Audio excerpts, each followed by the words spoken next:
जंग के साए और आग व बारूद के धुएं में आगे का रास्ता देखना मुश्किल होता है।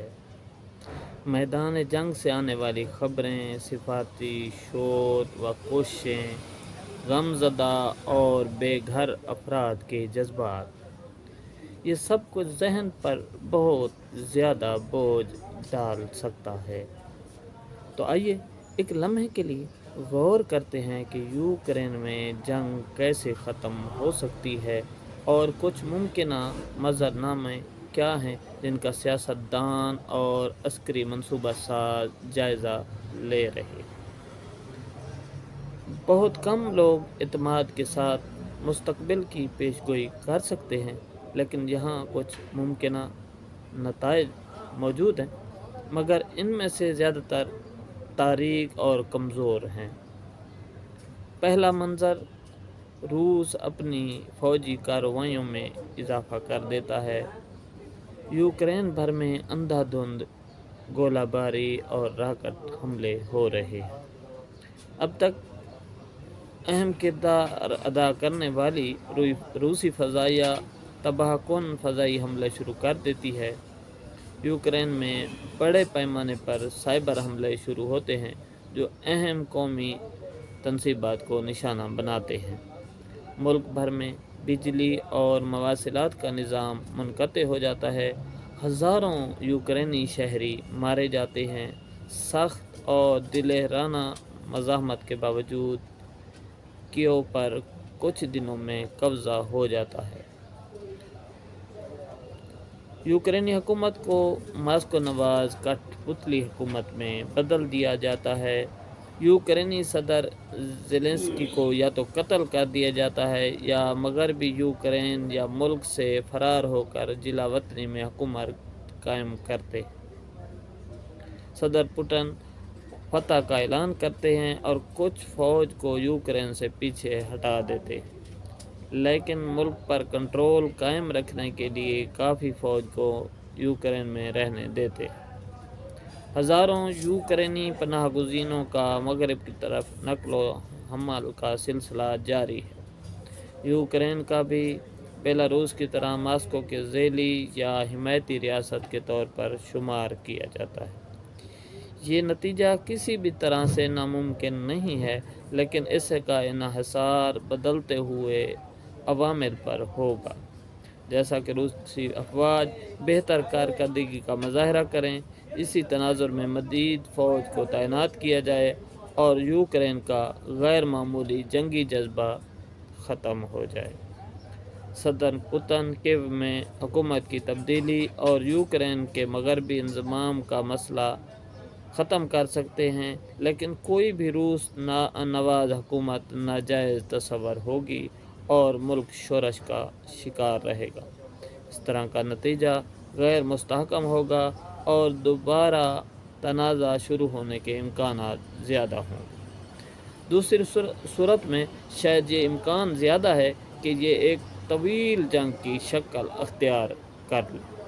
हो सकता है कि रूसी फ़ौजी पस्त हो जाएं, कम हौसले, नाक़िस सपोर्ट और नाअहल क़यादत इनकी राह में रुकावट बन जाए। हो सकता है कि रूसी अफवाज को कीव जैसे शहर को महफूज बनाने में ज़्यादा वक्त लगे, क्योंकि इसके मुहाफ़िज़ शहरी फ़ौज से गुरिल्ला जंग शुरू कर दें या लड़ाई गलियों में शुरू हो जाए। ऐसी सूरत में शहर का तवील मुहासरा रहेगा। ये लड़ाई 1990 की दिहाई में चेचनिया के दारुल हुकूमत ग्रोज़नी पर कब्ज़ा करने और इससे बड़े पैमाने पर तबाह करने के लिए रूस की तवील और वहशियाना कोशिश की तारीख़ दोहराई जाएगी। और अगर रूसी फ़ौज यूक्रेन के शहरों में अपनी कुछ तसल्लुत बरकरार कर लेती है, तो भी शायद वो कंट्रोल बरकरार रखने के लिए जद्दोजहद कर रहे हों। हो सकता है कि रूस इतने वसी मुल्क का अहाता करने के लिए काफ़ी फ़ौज फराहम ना कर सके। ऐसे में हो सकता है कि यूक्रेन की फ़ौज मकामी अफराद की हिमायत हासिल करके एक मौसर मज़ाहमत और शोरश के लिए उनकी हौसला अफजाई करें और मगरब उन्हें गोला बारूद फराहम करता रहे, और फिर शायद कई बरसों बाद मास्को में नई क़यादत के साथ रूसी अफवाज बलाखिर यूक्रेन से हार कर और खून आलूद होकर निकल जाए।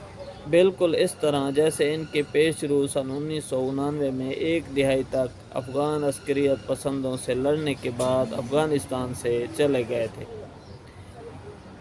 ये भी मुमकिन है कि ये जंग यूक्रेन की सरहदों से बाहर तक फैल जाए और सदर पुतिन साबिक जमहूरिया मोल्डोवा और जॉर्जिया में फ़ौज भेजकर रूस के साबिक़ा सल्तनत के मज़ीद हिस्सों को दोबारा हासिल करने की कोशिश कर सकते हैं, जो नेटो का हिस्सा नहीं है।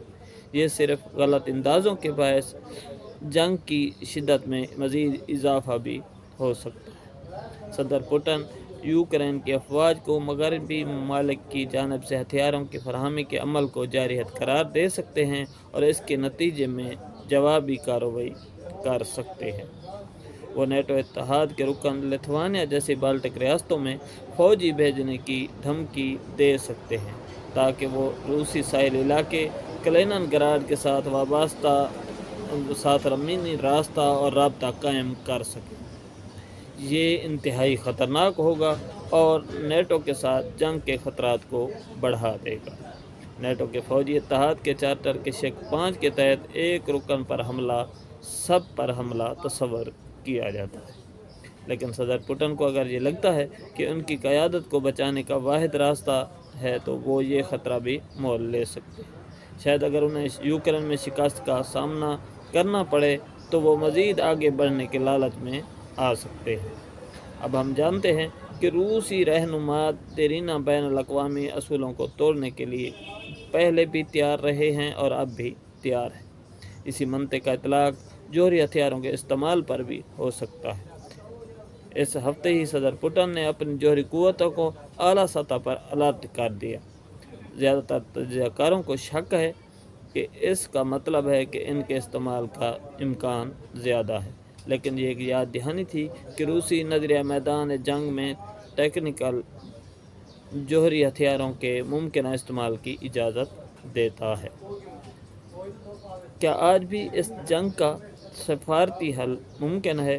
अक़वाम मुत्तहिदा के जनरल सेक्रेटरी अंतोनियो गुतेरेस ने कहा कि इस वक्त तो बंदूकें बोल रही हैं, मगर बातचीत का रास्ता हमेशा खुला रहता है और बातचीत अभी जारी है।